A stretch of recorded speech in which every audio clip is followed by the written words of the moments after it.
بسم اللہ الرحمن الرحیم۔ ناظرین کرام، دنیا میں انسان کو ہمیشہ دوستی اور رفاقت اور تعلق ہمیشہ ایسے شخص سے قائم کرنا چاہیے کہ جس کی دوستی اور جس کی رفاقت انسان کے لیے آخرت میں شرمندگی کا باعث نہ بنے، یعنی انسان آخرت میں اس دوستی اور رفاقت پہ پچھتائے نہیں۔ سورۃ الفرقان میں ایک ایسی دوستی کا ذکر اللہ سبحانہ و تعالیٰ نے کیا ہے کہ جس پہ انسان آخرت میں پچھتائے گا۔ قرآن یہ بیان کرتا ہے کہ قیامت کے دن یہ ظالم یعنی انکار کرنے والا یہ اپنی انگلیوں کو کاٹے گا اور یہ کہے گا کہ کاش میں رسول اللہ صلی اللہ علیہ وسلم کی معیت سے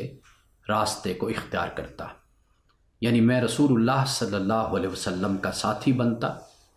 اور سیدھے راستے پر چلتا۔ اللہ سبحانہ و تعالیٰ بیان کرتا ہے کہ یہ شخص قیامت کے دن کہے گا کہ ہائے میری بدبختی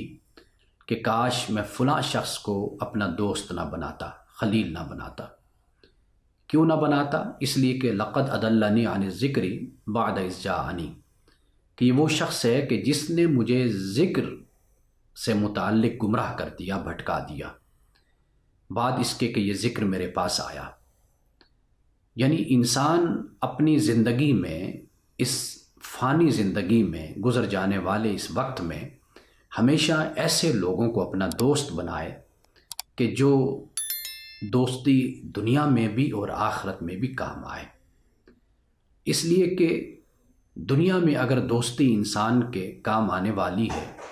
وہ دوستی ایک اچھے انسان کی اور ایک بھلے انسان کی دوستی ہے، اور یہ وہی دوستی ہے کہ جو آخرت میں بھی انسان کے کام آتی ہے۔ قرآن مجید ایک اور مقام پہ اس بات کو بیان کرتا ہے کہ یہ دنیا کی جو محبت ہے یہ آخرت میں عداوت کی شکل اختیار کر لے گی، دنیا کی جو یہ عقیدت ہے یہ آخرت میں دشمنی کی شکل اختیار کر لے گی۔ اور صورتحال یہ ہوگی کہ اللہ سبحانہ و تعالیٰ بیان کرتا ہے کہ یہ جو لوگ ایک دوسرے سے محبت کرنے والے یا عقیدت رکھنے والے ہیں، کل قیامت کے دن ان کے درمیان عداوت کا پردہ ہوگا، دشمنی کا پردہ ہوگا۔ بلکہ ایک اور مقام پر قرآن مجید اس دوستی کے حوالے سے یہ بھی بیان کرتا ہے کہ یہ ایک دوسرے سے اجنبی ہو جائیں گے، یعنی وہ لوگ کہ جو جن کے پیچھے چلتے ہیں، جن کو اپنا رہنما مانتے ہیں، جن کو اپنا محبوب قرار دیتے ہیں، اپنا دوست بناتے ہیں، کل قیامت کے دن وہی دوست، وہی رہنما، وہی محبوب ان سے برات کا اعلان کر دیں گے اور کہہ دیں گے کہ ہم تو ان کو جانتے بھی نہیں ہیں کہ یہ کون لوگ ہیں۔ اس لیے دنیا کی زندگی میں ہمیشہ اس بات کا خیال کیجئے کہ ایسے لوگوں کو اپنا دوست بنائیے، اپنا رفیق بنائیے، اور اپنا عقیدت کا اور محبت کا مرکز ایسے لوگوں کو بنائیے کہ جو اللہ اور اس کے رسول سے محبت کرنے والے ہوں۔ اس لیے کہ اللہ اور اس کے رسول کی اطاعت اور جو محبت ہے یہ غیر مشروط ہے، انکنڈیشنل ہے۔ اس کے علاوہ ہر شخص کی محبت اور اس کی اطاعت اور اس کی اتباع اور اس سے عقیدت یہ مشروط ہے، اور یہ اس شرط کے ساتھ ہے کہ جب تک آپ کا دوست، آپ کا محبوب اللہ اور اس کے رسول کے تابع بات کہتا ہے اور اس پر عمل کرتا ہے تو آپ اس کے ساتھ چلیے۔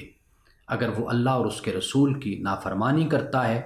یا نافرمانی کرنے کا کہتا ہے تو کبھی بھی اس کے پیچھے نہ چلیے۔